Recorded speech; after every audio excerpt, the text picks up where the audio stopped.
ও ভালো কথা, এবার না তোর পরীক্ষা হলো, পরীক্ষার রেজাল্ট কি? পরীক্ষার রেজাল্ট আব্বা আসলে এবার পরীক্ষা ফেল করছি। হ্যাঁ, ফেল করছো মানে?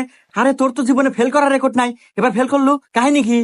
আসলে আব্বা আমি একটা মেয়ের প্রেমে পড়ছি, আর পড়াশোনায় মন বসতেছে না। কি? তোমাকে এত টাকা পয়সা খরচ করে আমি লেখাপড়া করাতেছি, আর তুমি প্রেম মারাতে চাও? হন, তোকে ভালোরে কয় দিতেছি, ওইসব মাথার থেকে সব বাদ দিয়া ভালোরে পড়াশোনা কর। না আব্বা, আমি আর পড়াশোনা করলাম না, আমি ওই মেয়ে ভালোবাসি, তুমি আমাকে ওই মেয়ে হাতে বিয়ে দাও। কি? তুই একটা মেয়ের পাল্টায় করে এত বড় ব্যাধে হয়ে গেছো যে বাপের মুখের উপর বিয়ার কথা কস?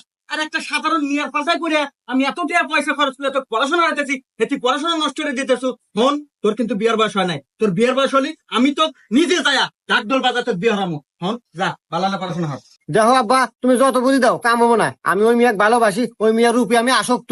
তুমি যদি বিয়ে না দাও আমি নিজে দেবো, নিজে দেবো। দেখ তো হুমন্দির সালের কথার সাইজ কি। এই তুই যা পারিস অনেক গা, যা। আচ্ছা ঠিক আছে।